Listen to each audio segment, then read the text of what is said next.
Jadi kamu bahas yang kemarin.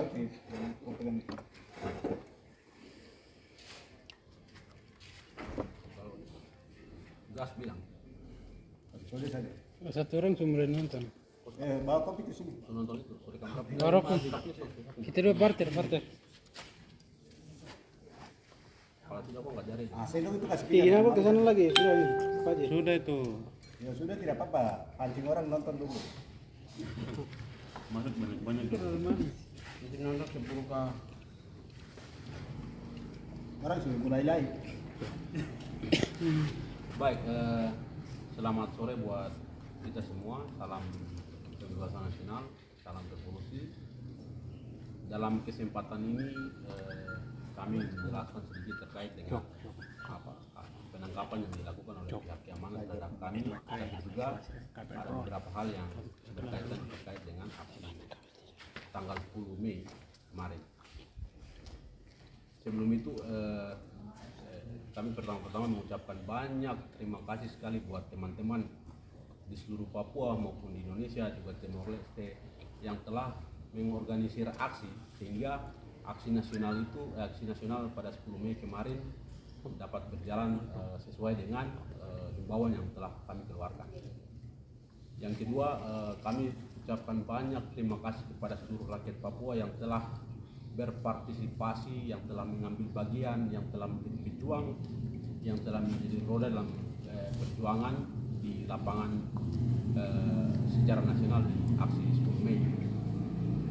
Kami juga mengucapkan banyak terima kasih kepada kawan-kawan dari pihak pendamping hukum, Koalisi Penegakan Hukum dan HAM di Papua yang telah mengadvokasi, mengawal kami dalam proses penahanan hingga selesai di tanggal 11 ya, tanggal 10 sampai tanggal 11 malam. Jadi di saat aksi saya sendiri dengan beberapa kawan langsung amankan oleh pihak kepolisian Polda Papua secara khusus di Jayapura mengamankan kami. Jadi proses pengamanan ini tanpa ada surat penahanan ya, tanpa ada surat penahanan. Kemudian kami diamankan langsung ke Polresta Jayapura itu sekitar pukul 12 lah. Tapi sebelum pukul 12 HP saya yang saya gunakan itu diretas langsung, jaringannya di down, tidak bisa komunikasi ke semua teman-teman yang ada di titik yang sudah siap melakukan aksi secara khusus di Jayapura, bahkan di nasional. Nah, setelah kami ditahan, kemudian kami dibawa ke sana, kami ditahan, terus pihak penyidik melakukan penyidikan, tapi kami menolak sebelum pihak teman-teman dari pihak melakukan mengawal kami, mendampingi kami dalam proses penyidikan. Dalam proses penyidikan kami secara khusus saya sendiri sebagai penanggung jawab aksi nasional ini tidak ditanyakan soal apa yang sedang terjadi dengan aksi nasional atau seruan yang telah saya keluarkan. Tapi pihak penyidik banyak bertanya soal akun Facebook saya, fanpage saya yang saya gunakan dan beberapa postingan yang memang dijadikan bahan untuk proses penyelidikan. Itu ada 3 postingan yang kemudian ditanyakan dalam BAP. Nah, tidak hanya saya, tapi juga kawan Om Ikson, juga kawan Nesta sebagai juru bicara KNPB juga ditanyakan hal yang sama. Nah, kami melihat bahwa penangkapan ini bagian dari upaya kriminalisasi yang dilakukan oleh pihak kepolisian secara khusus Polda Papua terhadap apa yang kami perjuangkan, secara khusus penolakan daerah otonomi baru, terus cabut undang-undang otsus dan referendum yang kami tawarkan. Jadi negara ini berusaha bagaimana mengkaburkan apa yang kami perjuangkan, sehingga isu ini dimainkan oleh pihak kepolisian. secara umum kami sudah jelaskan dalam himbauan umum bahwa aksi yang kami lakukan dia aksi damai. Aksi damai, kita sudah menyerukan kepada masa aksi di seluruh Papua maupun luar Papua tidak terlibat dalam keadaan mengkonsumsi minuman keras, tidak terlibat dalam saat membawa alat tajam, juga tidak merusak fasilitas umum. Dan itu terbukti di lapangan saat teman-teman melakukan aksi. Teman-teman tidak tunjukkan sikap perlawanan balik terhadap tindakan represif yang dilakukan oleh aparat. Nah, kembali lagi kepada artinya apa?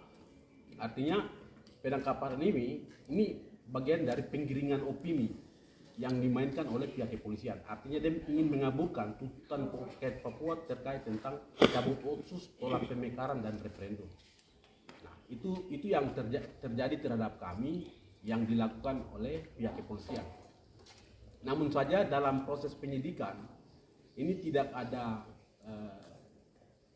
dalam proses penyidikan ada bukti tapi tidak ada saksi yang menjadi pelapor, juga tidak ada dukungan lain yang kemudian memberatkan kami, sehingga karena sudah lewat batas waktu 1 kali 24 jam, kemudian teman-teman dari PH menyatakan untuk akan bawa ke pra peradilan, tapi ada kesepakatan bahwa kami karena tidak ada bukti kami dibebaskan demi hukum. Nah, itu yang kami alami dalam proses penahanan selama 1 hari di Polresta Jayapura. Ya mungkin itu sementara dari saya. Nanti untuk aksi secara khusus di Jayapura nanti akan dijelaskan oleh kawan Korlap Umum, kawan Nare, juga kawan Astro dan beberapa teman nanti akan menambahkan terkait dengan apa yang disampaikan. Silakan.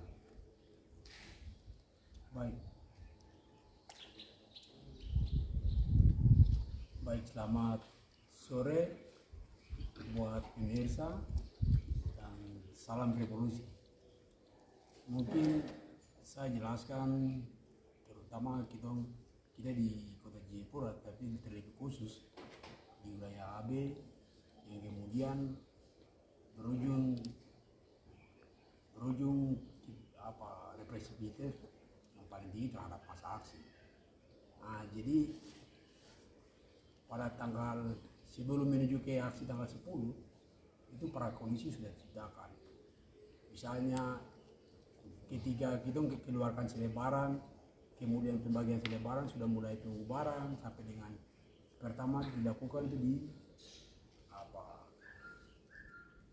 Perumnas 3, kemudian yang kedua kali Perumnas 3 itu teman-teman ada bagi sedang jalan kaki, kemudian bagi begitu aparat keamanan datang, ada kemudian dibubarkan.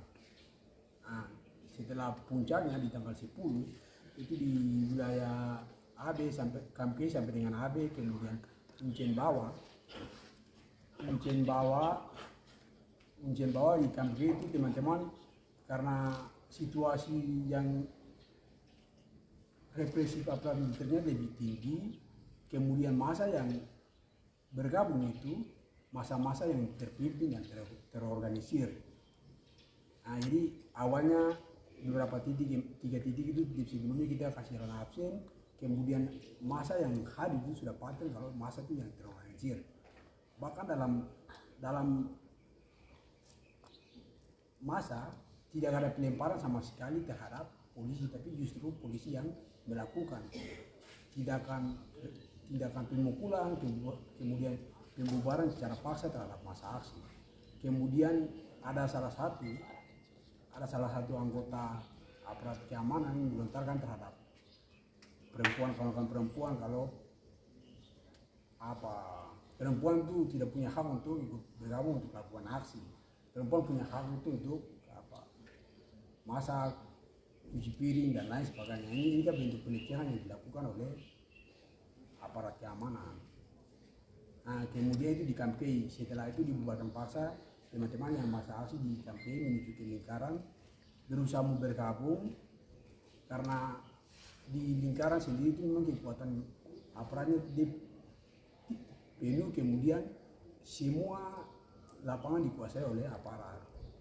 Nah, setelah teman-teman negosiator melakukan negosiasi terhadap aparat, tapi karena aparat tidak mengizinkan, kemudian alasan utama itu tidak memberikan surat izin ke polisi, padahal sesuai prosedur hukum itu sudah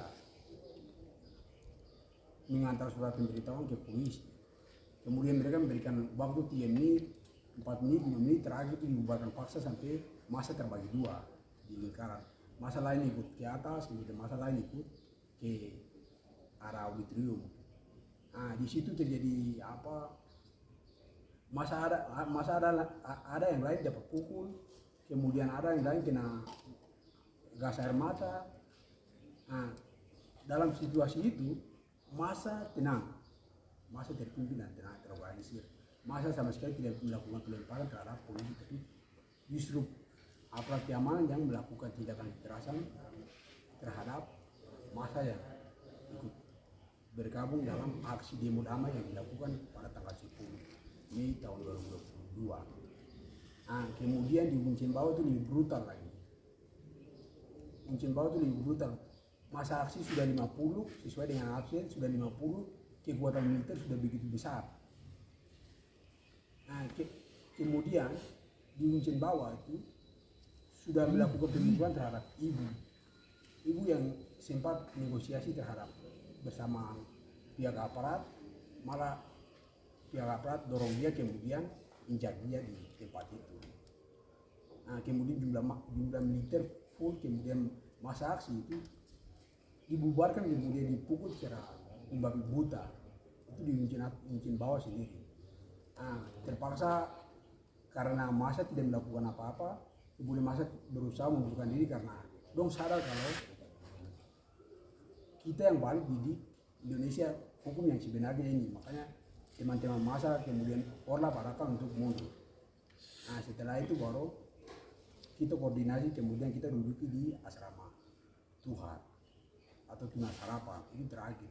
Nah, kemudian setelah sekitar pukul 16 kami sedang mengupayakan untuk mengadakan pembacaan statement, polisi malah menghadang kami. Mereka begitu datang, kemudian dong datang dengan mobil Dalmas, kemudian turun. Mereka katakan bahwa kita tidak mengizinkan untuk lakukan pembacaan statement atau pernyataan sikap di sini. Padahal kita sudah ambil tempat yang bagus, kita sudah negosiasi, tapi karena mereka memberikan waktu 15 menit, makanya kita lakukan pembacaan di situ, kemudian teman-teman dipulangkan secara baik di tempat masing-masing. Nah, jadi intinya bahwa berbagai upaya yang dilakukan itu bagaimana untuk kriminalisasi teman-teman yang lebih dulu ditahan pada saat tanggal 10, kemudian pukul jam 12 lewat sekian-sekian. Mungkin itu dari saya. Untuk wilayah Expo dan sekitarnya, Wakola akan jelaskan. Terima kasih.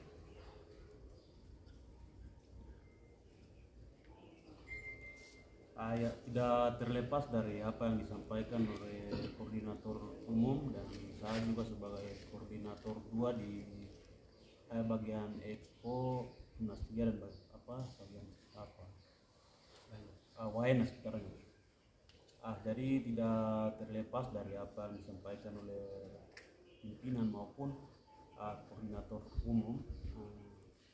Kami di Expo sekitar 9.00 itu mulai start dari titik kumpul masa aksi. Dari beberapa asrama yang di bagian Expo, kami mulai menuju ke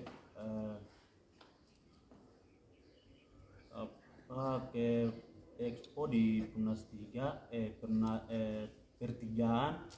Kami setelah turun kami langsung dihadapi dengan beberapa mobil Dalmas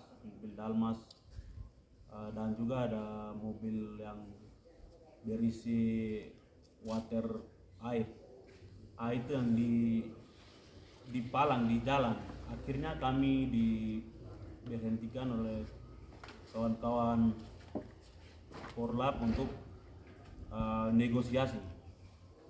Setelah teman-teman negosiasi dengan pihak keamanan, namun pihak keamanan masih terus tidak memberikan ruang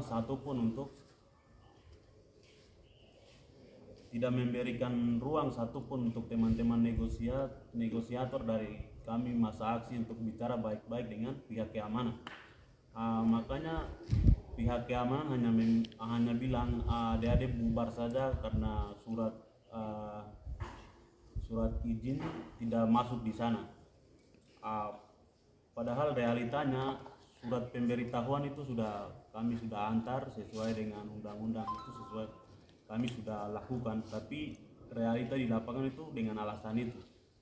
Itu menjadi alasan yang polisi kemarin dengan sikap yang brutal kasih keluar. Mulai pukul 9:30 polisi memperingati kasih peringatan untuk 10 menit masa aksi dibubar masing-masing rumah dan masing-masing asrama. Tapi kami berusaha keras untuk bicara baik-baik dengan pihak keamanan, tapi polisi tutup ruang memang dengan kekuatan militer yang berlebihan. Itu tentara gabungan ada di belakang, Brimob gabungan, sampai di Museum Expo itu penuh dengan Brimob yang lengkap dengan beberapa pakaian khusus dan alat-alat yang untuk siap eksekusi. Mungkin dari situ kami masa aksi tidak takut, tidak bergerak untuk kekuatan militer yang terlalu berlebihan. Kami dengan sadar menyampaikan pendapat di muka umum, koordinator umum Korlap titik mulai orasi berjalan, pihak keamanan kembali lagi kasih peringatan. Sampai hitung sampai 10 kami tidak undur, 5 langsung gas air, semprot air lagi satu kali. Masa aksi tidak bergerak. Akhirnya mobil Dalmas mulai naik ke atas, masa aksi tidak bergerak. Akhirnya mobil undur lagi ke bawah, siap-siap lagi untuk mulai dorong masa aksi kembali lagi naik ke atas. Masa aksi tidak bergerak, semua yang ada di sekitar situ masuk dalam tali komando, terdidik semua. Masa aksi tidak ada yang bergerak, tidak ada yang melawan. Jadi pihak keamanan kembali lagi ingatkan, setelah kita punya negosiator mau negosiasi tidak ada ruang satupun. Pihak keamanan dengan keras kepala bilang adik-adik bubar saja. Setelah beberapa menit kemudian itu kami diundur sedikit lagi dengan air yang semprot lagi. Itu yang teman-teman lain sampai jatuh di got, teman-teman lempar jatuh di got sampai kena luka-luka. Dari situ airnya terlalu kencang, akhirnya kami undur sedikit lagi ke atas. Teman-teman mulai semangat menyanyi, mulai polisi mulai minta kami bubarkan. Akhirnya kasih kesempatan 10 menit lagi. Dia bilang 10 menit kamu bubar. Kami masih bertahan. Akhirnya yang keempat kali itu dengan lempar itu di dalamnya itu batu campur dengan gas air mata itu dengan batu-batu dari atas. Jadi masa mulai sudah kehilangan akal betul. Gas air mata mulai menguasai kita punya ini semua. Jadi dari situ polisi naik sampai mulai pukul-pukul. Akhirnya kami lari ke beberapa asrama di sekitaran Expo, sampai dong kejar kami sampai naik ke depan asrama Pegunungan Bintang dengan asrama Intanda di Expo. Akhirnya kami mengamankan diri di asrama.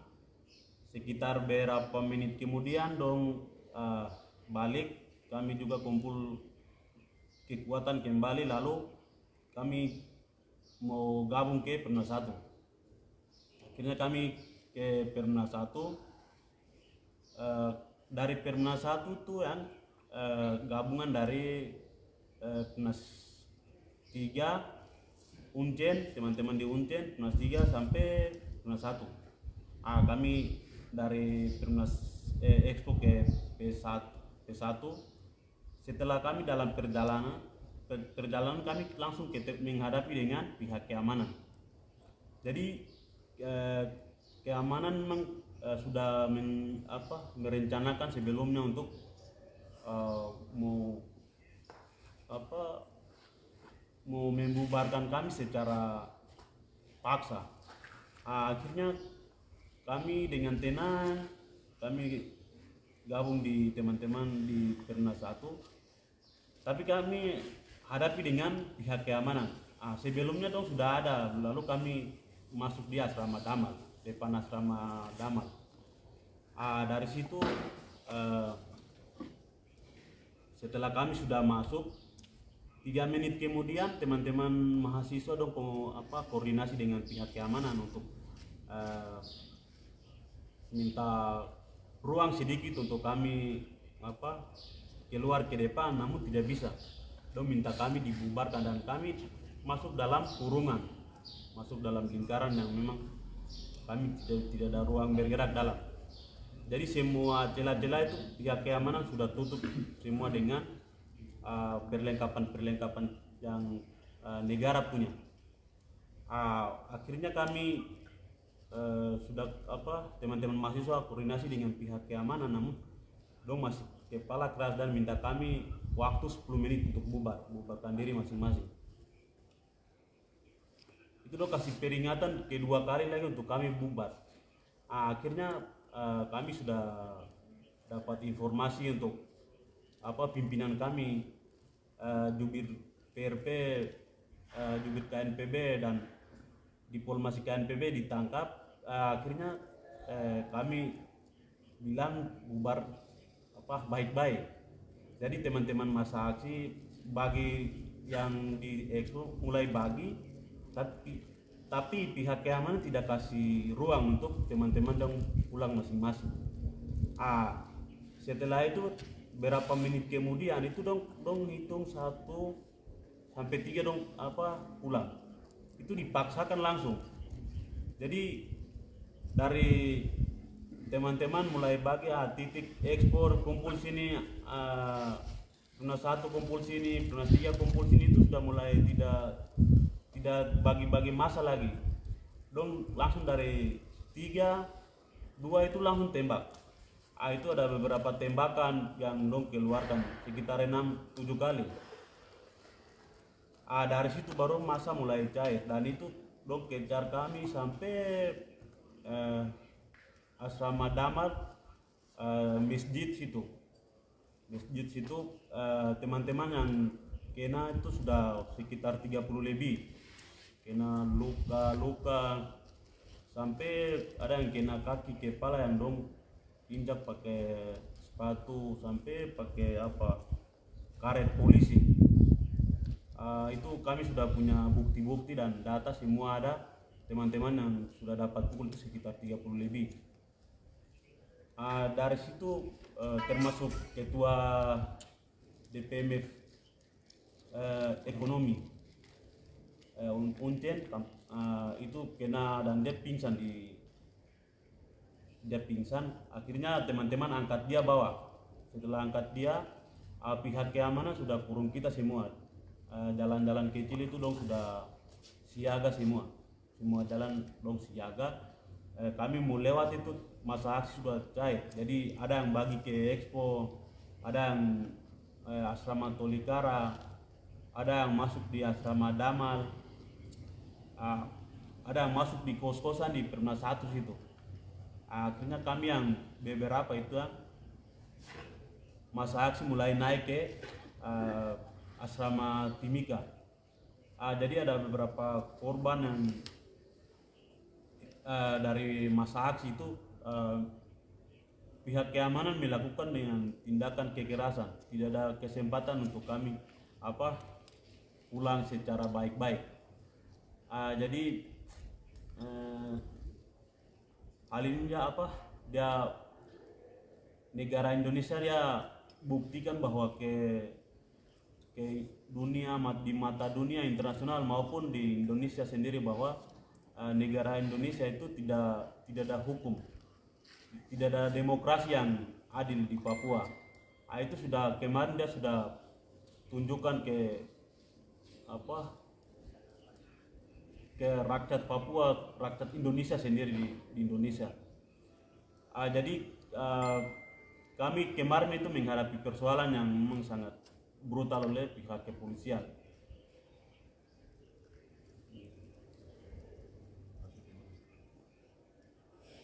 Iya, terima kasih. Saya beberapa hal yang mungkin saya pikir penting untuk menyampaikan. Yang pertama itu polisi sedang membungkam ruang demokrasi bagi Papua. Kan, jadi hak-hak politik rakyat Papua itu dibungkam dengan kekuatan militer. Itu pertama. Yang berikut adalah aksi kemarin itu rakyat Papua melakukan aksi demo damai, tapi justru yang melakukan kekerasan terhadap rakyat Papua adalah aparat melalui tindakan represif. Seperti yang disampaikan di kondisi lapangan, di mana beberapa orang yang luka-luka kemudian terpukul. Yang berikut adalah tindakan kepolisian ini bukan hanya pembubaran paksa, tapi juga merugikan teman-teman yang lain. Misalnya sebelum aksi, misalnya pihak tertentu menyebarkan propaganda kepada publik bahwa aksi yang dilakukan tanggal 10 itu adalah aksi anarkis dengan rencana kekerasan, malah mengakibatkan teman-teman misalnya non Papua yang cari makan di Papua, khusus pedagang, aktivitas perekonomian, kios-kios dan toko-toko ditutup akibat prakondisi yang dilakukan, himbauan yang tidak sesuai dengan rencana aksi. Sehingga kami lihat dari pagi teman-teman kios-kios, toko-toko, teman-teman non Papua yang ada di Papua menutup kios ruko mereka. Jadi perekonomian mereka itu dalam hal ini bahwa himbauan yang tidak sesuai dengan fakta di lapangan membuat kerugian bagi teman-teman yang sedang cari makan di sini. Karena kemarin toko kios itu semua tutup, termasuk ini. Padahal di lapangan terbukti bahwa rakyat Papua sudah mendengar seruan yang dikeluarkan oleh PRP bahwa aksi adalah aksi damai. Itu.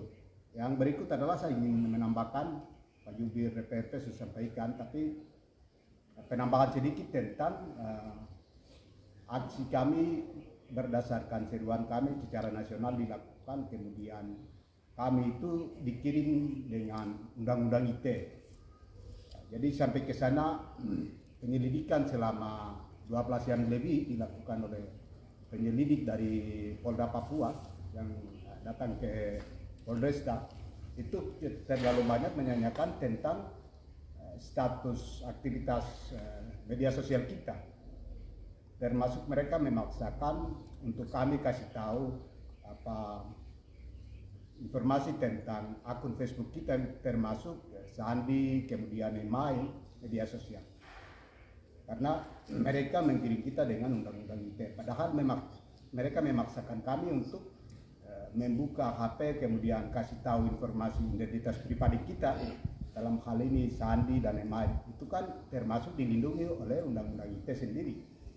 Tapi mereka memaksakan untuk harus akui dan kasih tahu ke mereka sebanyak 3 kali. Mereka paksa kita untuk memberikan informasi tentang. status Facebook kita atau media sosial. Itu menunjukkan bahwa mereka berupaya mengkriminalisasi kita dengan undang-undang ITE, namun tidak ada barang bukti yang indikasi bahwa kita itu melanggar undang-undang ITE. Status kita pun adalah bukan status terkait aksi demo kemarin, tapi itu status yang lama, situasi umum di Papua dan lain sebagainya yang kami lakukan. Contoh status Facebook saya adalah di bulan Februari pun, tanggal 13 Februari pun. Jadi ketika mereka bawa kita ke sana, aksi di lapangan damai, mereka tidak bisa jerat kita dengan aksi kemarin, akhirnya mereka kirim kita dengan undang-undang ITE. Namun dalam proses penyelidikan sampai dengan tanggal 11 sore jam 4 itu tidak ada indikasi bahwa status Facebook kita itu mengakibatkan pihak yang merasa dikorbankan. Tidak ada laporan kepolisian terhadap status Facebook kita bahwa itu melanggar undang-undang ITE, sehingga demi hukum kita dibebaskan. Jadi kami melihat bahwa upaya kepolisian kriminalisasi kita dengan status Facebook kita. Tapi pertanyaannya adalah, memang itu ada laporan kalau status Facebook kita itu menyinggung perasaan orang lain atau mengganggu keamanan orang lain, atau status Facebook kita mengakibatkan ada korban dan ada laporan, kenapa dari awal pada saat kita buat status, misalnya satu status dalam bulan Februari, kenapa tidak dipanggil, tidak tangkap saya saat itu? Saya ditangkap bersamaan dengan jubir PRP pada saat aksi berlangsung, bukannya menyanyikan tentang aksi, tapi kita kirim di undang-undang ITE. Itu menunjukkan bahwa kita di upaya kriminalisasi yang seperti disampaikan oleh Pak Jubir. Jadi saya secara pribadi maupun sebagai bagian dari Rakyat Papua menyampaikan permohonan maaf juga kepada teman-teman pendatang yang kemarin kebetulan tidak melakukan aktivitas akibat himbauan yang sebenarnya tidak bertanggung jawab bahwa aksi kita adalah aksi yang kriminal, aksi yang kekerasan. Akhirnya mereka menutup kios-kios, padahal aksi kita itu aksi damai. Saya pikir itu yang saya bisa dapat sampaikan.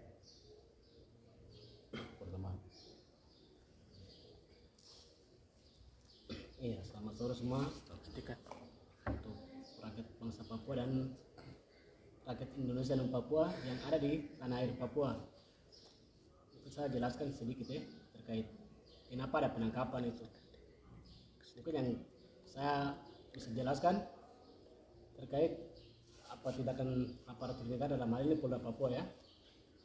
Yang pertama saya lihat itu saat terjadinya penangkapan di Kontras Papua tidak menunjukkan surat penangkapan. Itu yang saya lihat. Setelah kami ditangkap, dibawa ke Polres Jayapura Kota.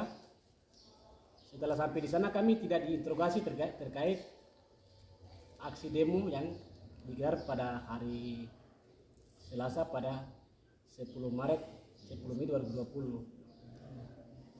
Jadi saya lihat bahwa aparatur negara tidak melakukan tugas fungsionalnya aparatur negara dalam hal penangkapan, penanganan aksi nasional di seluruh Papua bahkan Indonesia.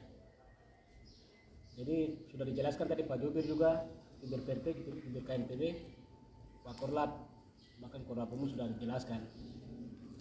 Aksi dilakukan dalam tindakan tindakan yang represif, tekanan militer ya di Papua. Terus benar bahwa kemarin kami dikriminalisasi karena bukti bahwa status kami itu bukan terkait dop atau penolakan otsus, tapi status kami itu 3 bulan 2 bulan lalu sana punya. Misalkan saya punya pada 23 Maret 2022 terkait saya membuat tulisan terkait tuduhan Polda kepada KNPB. Nah itu yang kami diinterogasi, termasuk saya, terus Jubir, RP dan KNPB. Jadi kita setelah ditangkap berapa orang, kenapa kita 3 orang ditahan itu, tidak dipulangkan. Sementara kita 3 orang ditahan sampai kemarin-kemarin baru kita pulang. Nah itu kita dikriminalisasi sih menggunakan UU ITE. Jadi saya mau sampaikan kepada rakyat Indonesia, bahkan rakyat Papua yang ada di Papua, bahwa kemarin itu murni upaya kriminalisasi oleh Polda Papua terhadap kami yang ditahan, kami bertiga. Mungkin itu yang saya bisa dapat sampaikan. Baik, saya ingin menambahkan sedikit ya. Jadi saya ingin menyampaikan kepada media-media nasional untuk menyampaikan informasi di lapangan sesuai data yang objektif, sesuai realita yang terjadi di lapangan. Tidak hanya mendengar apa yang disampaikan oleh satu pihak, tapi harus klarifikasi dari pihak sebelah lagi. Artinya dalam beberapa berita yang saya lihat di beberapa jam terakhir, ada penyampaian oleh pihak kepolisian bahwa masa aksi melakukan pelemparan batu kepada ini, masa aksi melakukan tindakan anarkis, itu yang kemudian direspon oleh sikap aparat yang melakukan pembubaran. Tapi dalam kenyataan fakta di lapangan itu sudah menunjukkan secara khusus di Jayapura bahwa saat penghadangan pembubaran paksa itu masa aksi tidak pernah melakukan pelemparan batu sama sekali terhadap aparat kepolisian. Itu tidak ada bukti. Jadi jangan sekali-sekali untuk pihak kepolisian, jangan sekali-sekali mengada-ngada apa yang terjadi di lapangan. Kalau fakta, katakan fakta. Artinya yang terjadi di lapangan bahwa massa menghadapi aparat itu dengan keadaan damai, massa yang terorganisir, rapi, tidak terprovokasi dengan siapapun. Ini kita sudah menunjukkan bahwa rakyat Papua itu mampu melakukan menyampaikan aspirasi itu secara damai di ruang publik. Tapi kita melihat jauh sebelum aksi itu ada upaya atau informasi yang membangun opini di sekitar Jayapura bahwa aksi ini aksi anarkis, aksi yang nanti buat ada massa sedang siap untuk melakukan kriminal dan lain-lain, sehingga teman-teman yang secara masyarakat yang tinggal di Jayapura ini tidak dapat beraktivitas seperti biasa. Tapi ya itu dampak dari informasi sesat yang kemudian disampaikan oleh pihak lain. Nah, tapi kita sudah menunjukkan bahwa aksi kami aksi damai. Kita tidak melakukan anarkis apapun. Kita sudah tunjukkan bahwa aksi kami aksi yang terorganisir. Nah, itu yang saya mau sampaikan kepada pihak teman-teman dari media untuk menyampaikan informasi di lapangan itu sesuai dengan data objektif atau fakta yang terjadi di lapangan. Nah, itu terkait dengan penyampaian informasi di media sosial. Dan yang terakhir dari situasi represif yang dilakukan oleh pihak kepolisian terhadap massa aksi, kami secara aliansi atau front yang di PRP kami mengutuk tindakan keras yang dilakukan oleh aparat kepada massa. Kami sangat mengutuk, dan apa yang dilakukan oleh tindakan represif yang dilakukan oleh pihak kepolisian ini tidak serta-merta tidak akan pernah memukul mundur gerakan perlawanan. Kami akan tetap maju, kami akan tetap mobilisasi massa dalam waktu dekat untuk turun jalan dan menuntut Otsus itu harus dicabut, pemekaran harus dihentikan, dan rakyat Papua harus diberikan ruang untuk menentukan nasib sendiri sebagai sebuah bangsa melalui referendum. Dan itu tuntutan kami yang kami sampaikan kepada publik, yang kami sampaikan kepada negara, bahwa referendum itu harus referendum sebagai alternatif penyelesaian akar konflik di Papua. Itu tuntutan kami yang kami sampaikan kepada rezim. Dan kami akan turun dalam waktu dekat. Kita akan sampaikan himbauan secara umum nasional di seluruh wilayah Indonesia maupun di Papua bahwa segera mobilisasi umum, kita akan turun jalan dalam waktu dekat. Saya kira mungkin kita punya konferensi sampai di sini. Mungkin itu yang kami sampaikan. Sekali lagi kami ucapkan banyak terima kasih buat teman-teman dari pendamping hukum yang sudah kawal kami di proses penyidikan juga selesai, juga rakyat Papua yang sudah terlibat dalam aksi, juga teman-teman yang telah mengorganisir aksi tanpa situasi yang tidak kita harapkan. Mungkin demikian dari saya, sekian dan terima kasih. Selamat sore buat kita semua. Papua Papua, merdeka. Papua, merdeka. Papua, merdeka. Papua, merdeka. Salam revolusi. Salam revolusi.